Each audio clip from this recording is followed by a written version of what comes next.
Dear friends, the emperor has no clothes. This deceit, called participatory democracy, has been based on propaganda and manipulation, brainwashing and exploitation. 30 years of this is too long for such lies to continue.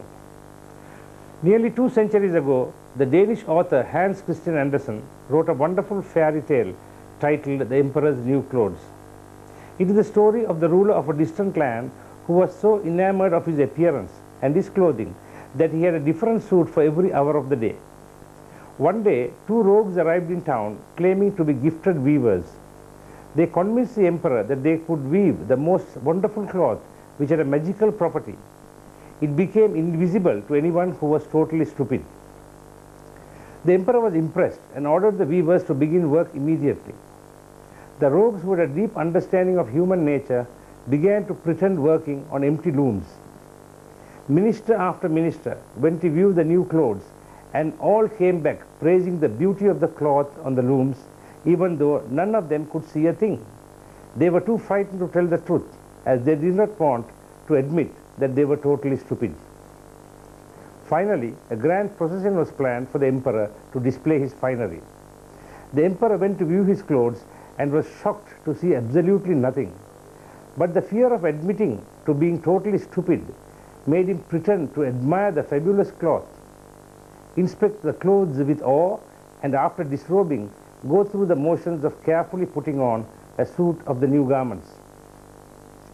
Under a royal canopy, the emperor appeared to the admiring throng of his people, all of whom cheered and clapped because they all knew the rogue weaver's tale and did not want to admit that they were totally stupid.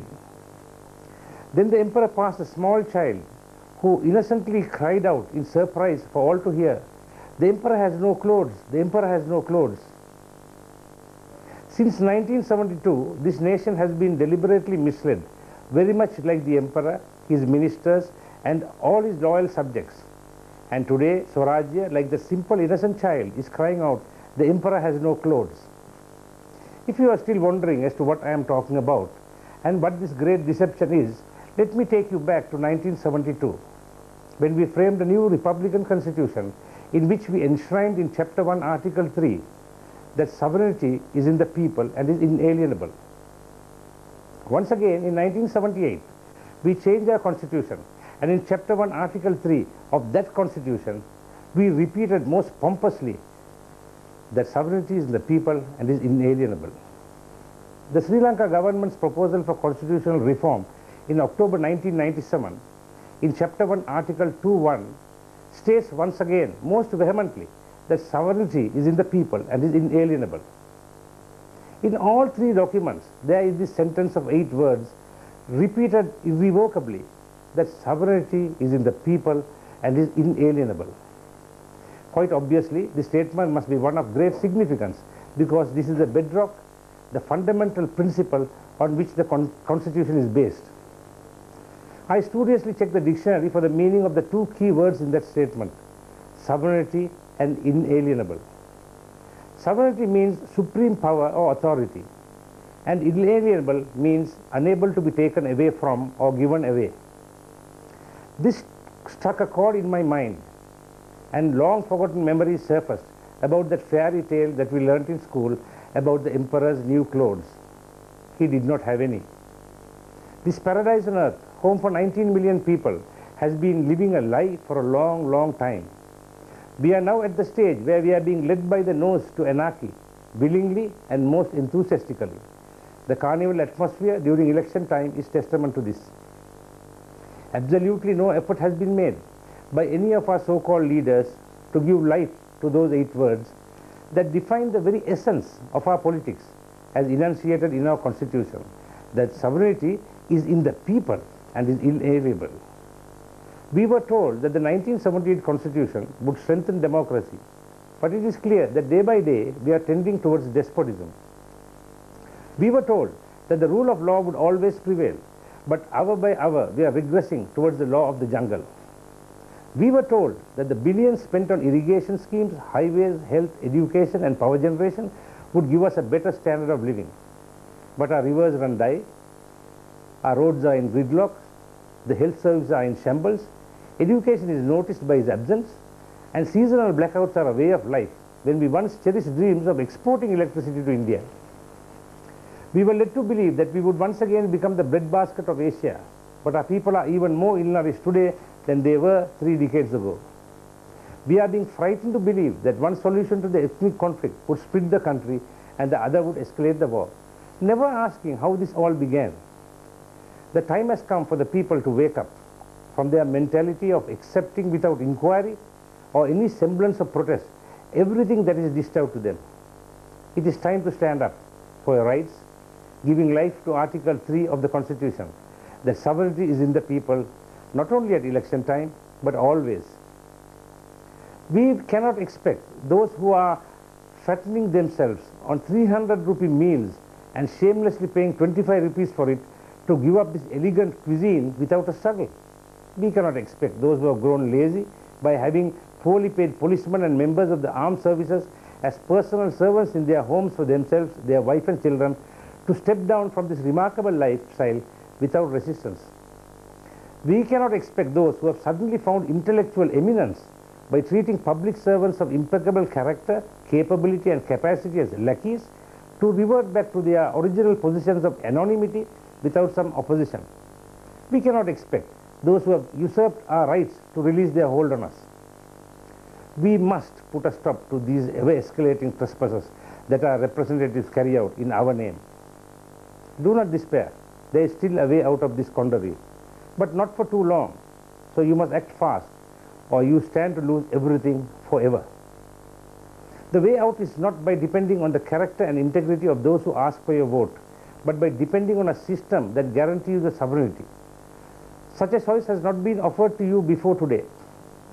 That choice is Swarajya, a system that guarantees self-rule, a system that guarantees safety and security for the Tamils in the north, the east and in the rest of the country, a system that guarantees the just aspirations of the Muslims in the east and elsewhere, a system that will abolish the exploitation of the upcountry Tamils who have been lost in the backwoods of this country from the day they were brought as indentured labor by the white sahibs and then continue to suffer under the brown sahibs and now being taken for a ride by their own sahibs. A system that will restore the pride and dignity of the Sinhalese through the length and breadth of this blessed land, to live and work wherever they please, hand in hand with their Tamil and Muslim brothers, just the way we lived before the professional politicians took over our lives and drove in the wedges of disharmony. Swarajya is the natural system of coexistence. Swarajya is a system that unites rather than divides. Swarajya calls for transparency and accountability from those who volunteer to represent us. Swarajya is a system that guarantees sovereign power to the people, not only at election time, but at all times by empowering the people with the right of recall. This is not a smoke and mirror magic trick, nor is it rocket science. It is simple, it is honest, it is non-violent. It enshrines the concept of trusteeship. Most of all, it is practical. We offered this system to all the political parties in Parliament just a few months ago. A number of them, at a personal level, told us that this is what they wish to, but collectively they must have concluded that such a system would be detrimental for their ambitions of power and more power. If only they had accepted these simple, decent principles, it would not have been necessary for us to form a party in just a few days and field candidates in 16 districts within a few weeks. Remember, even in this deception called a general election, filled with acrimony and violence, murder and mayhem, you still have a semblance of sovereignty left, at least until April 2nd. So please use it. Let us for once use that power wisely. Let us remind ourselves that we never had sovereignty, and those that say people's power or Janabalaya at election time are fooling us. The emperor had no clothes. Do not be deceived by policies and formulae that are full of flaws and packed with vague probabilities, policies that the authors themselves do not properly understand. Go with what you can really understand, like that innocent child who cried out, "The emperor has no clothes," rather than fall victim to the highfalutin theories on globalization, carbon credit and Kyoto Protocol, depletion of the ozone layer and global warming, World Bank and GDP, IMF and renewable energy, ADB and sustainable development, and whatnot. As important and as serious as all these are, To take control of your destiny, you must first be sovereign. Once that sovereignty is in place, and we have abolished the lie that we have been living all these years, all else will follow easily and very quickly. We are still to hear at these hustings any single group talk of that fundamental concept, sovereignty. Not in their manifestos, not in their four-color wall posters and glossy handbills, not in their multi-million rupee print and electronic media blurbs, nowhere in their expensive propaganda efforts to gain your votes. Let us understand from the language they use when they say, when we come to power, they are real intentions. They are not supposed to come to power. The power stays with us. They only come to office, and that too only for as long as it pleases us. Let us expose the nakedness of all that has happened so far in the name of the people. Let us question those who ask for our votes as to how they will guarantee our sovereignty. Let us ask them whether they are willing to volunteer to accede to our right of recall. Let us show these professional politicians of whatever color that we will not sell our birthright for pie-in-the-sky promises of future prosperity, promises not delivered in the last 30 years. Let us give notice that we have at last risen from our long slumber and are not at all pleased with the report card of their performances in the exercise of our power. Let us do right by ourselves and our children and step out of the self-imposed barriers that we have built around us. If not, we are all lost. Let us vote for Swarajya, the honest alternative, rather than the lesser of two evils. Let us vote for the teacup symbol and rekindle that dying flame of hope. Let us refrain from using our preferential vote, the manapia that divides within alliance, front and even party lines, to prove to all of them that we will vote for policies and not persons. I began with a fairy tale.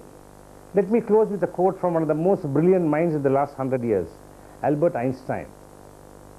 He said, "The world is a dangerous place to live, not because of the people who do evil, but because of the people who do nothing about it." I sincerely hope for your sake and for the sake of your family, you will not sit by and do nothing about it. Do something. Do something about those who emasculated you all these years. Do something about those who plan to emasculate your children in the years to come. If you don't stand for something, you will fall for anything. So ask yourselves what you stand for. That is a tough question. Answer that sincerely and you will know what to do. Listen to your inner voice. Listen to your conscience. Join us in this noble journey to true freedom. Remember the emperor's new clothes. He never had any. Just like you, you never had any power and never will unless you decide to do something about it now. Make the difference happen. Power is with you even if it is only for a day on April 2nd. Use your vote wisely, responsibly and with all the seriousness it deserves. Please vote early. Vote for Swarajya. Vote for the teacups. My sincere good wishes for your safety and the security of your family in the turbulent days to come. Thank you.